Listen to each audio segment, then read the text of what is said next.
I hear a lot of people talking about they want work-life balance. They want everything to kind of be evened out across their life, and it's really just not possible. You're really looking for work-life management because that allows you to control the amount of work that impacts your life, the amount of life that impacts your work. So what we're talking about today is time. Time is very important. It's the most important commodity you have, and I'm going to tell you how to get 10 days back in your year by doing just a few simple little things in your day-to-day work life. Stay tuned.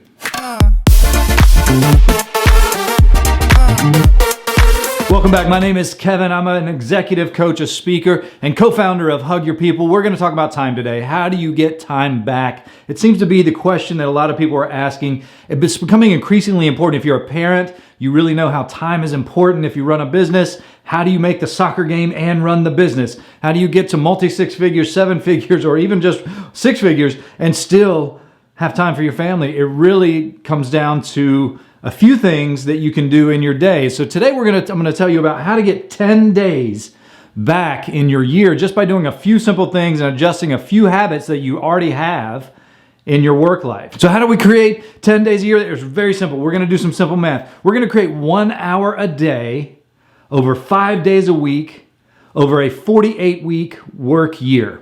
So if we do that, if we take back 1 hour a day, instead of leaving work at 5, we can leave at 4 in the afternoon. If we do that 5 days a week for 48 weeks, we get our 10 days. So what we're going to do is identify habits that you have in your workday where you could take a little time back, where you can maybe make some different decisions that would allow you to get 30 minutes here, 15 minutes there. Sometimes it'll be the full hour. So the first thing we want to talk about is lunch. Lunch, that's right. I never take lunch appointments. I never do. Why? Because they always take 2 hours. Most lunch appointments can be handled in an email. If you do go to a lunch appointment, it has to be, it's going to take 2 hours. That's it. It's not going to take the hour. By the time you get to the restaurant, you say hello to everyone. You have the, hey, nice weather, we're having talks. Then the server comes over and you place your drink orders and the food orders and something's late. They get the order wrong. The checks come, you divide the checks or however it works. You tip, you say goodbye. How's the wife and kids? Say hi to everybody. By the time you get back to the office or back to your work, 2 hours have gone by.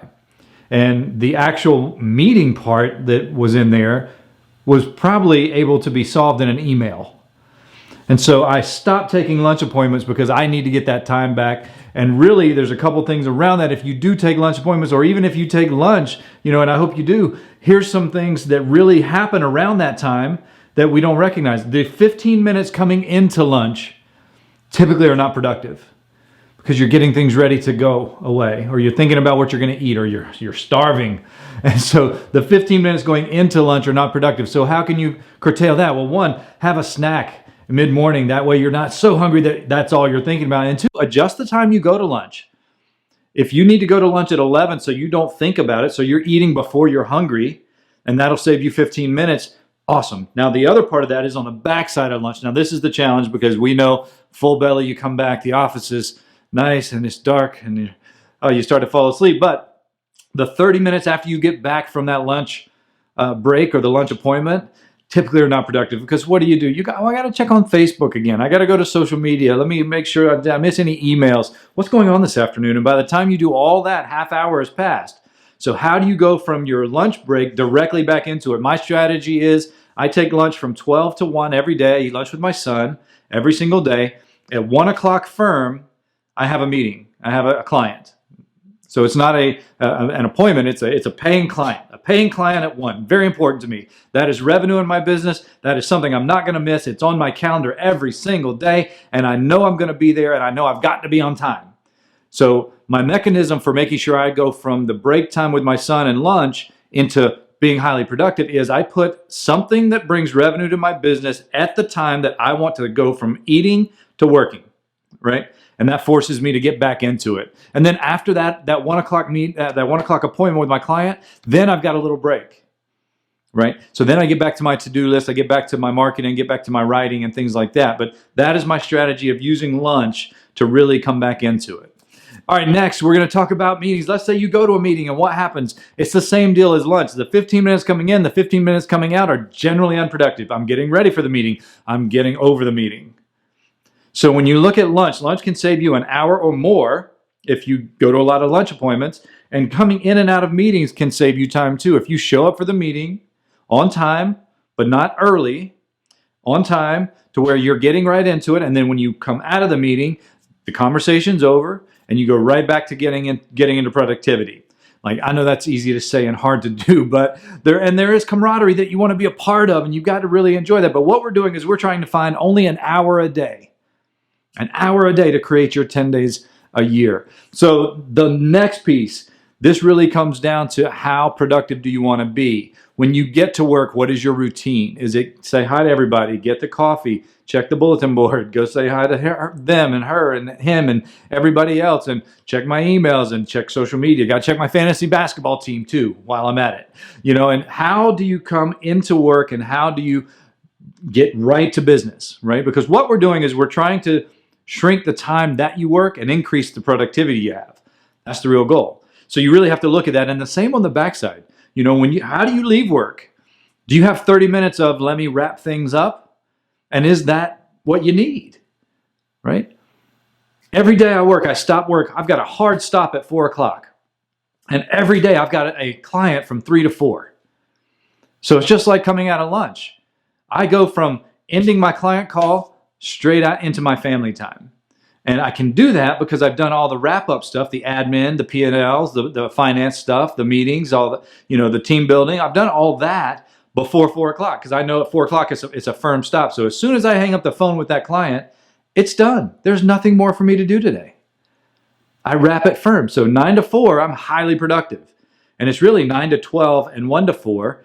And what happens in that time period? Well, videos like this are shot. And I shoot this video, edit this video, and post this video in less than half an hour because I know what I'm going to talk about because I did that yesterday. I know how to edit because I've done that a long time. And I know where it's going to go. So a little pre-planning will allow you to be more productive in the times that you have to work. So that's probably I think if you really look at those areas, you can really find an hour. You can find an hour where you can take it back. And if you compound that over 48 weeks, 5 days a week, 48 work weeks a year, you're going to have 10 days to be with your family, your friends, the people you love. And that's something that you can't put in a compensation package. You can't put in a salary. You can't put in a commission. Because when we really look at what we're doing on a day-to-day basis, and if I put a lot of gravity on it and said, by you checking your fantasy basketball team, by you going to the lunch appointment, by you hanging out after the meeting for 30 minutes, by you doing all these things, you're taking time away from the people you love. You're going to miss the soccer game because you got to the meeting early. You went to the lunch appointment. You were goofing around on social media when you could have been producing high quality work. So when you put that gravity behind it and you say, why do I need to create an hour a day? That's why. If you're a leader in business and you say, I don't want my people leaving at 4 o'clock, you're the problem. Because what we do is we can't equate our productivity with the time we work. I do more in 4 hours than most people plan in 8. Because I'm highly productive, because my family is very important and I don't waste time, and my time outside of work is more valuable to me than my time in work. As leaders, if we get to the point of, if you are being highly productive, you don't need to punch a clock for me to see the results of why I hired you to begin with. I didn't hire you because you can sit in a chair for 8 hours without complaining. I hired you because your resume says you can complete specific tasks, bring a certain skill set to the table, you bring camaraderie, you bring community. That's why we hired you. So why is it that our metric for a good employee is how long can they sit at their desk without complaining? We have to get over that as leaders. We have to help our staff, our team members, our employees, our companies. We have to help them be highly productive. We have to help them get past the punching of the clock syndrome, and we have to give them their life back, because what does that do? If you build a team where they have more life, they're going to be loyal, they're going to listen, they're going to want to make an impact, they're going to carry out the mission, they're going to want to make sure they follow the direction of the company because they have a life they enjoy.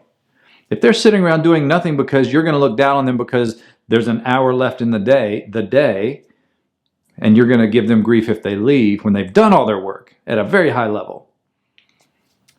We have to change our leadership roles around productivity. We have to change our idea of leadership around productivity. And as the people that need time with our families and our friends and our loved ones, we have to become more firm in, I can do this in less time than you think it takes.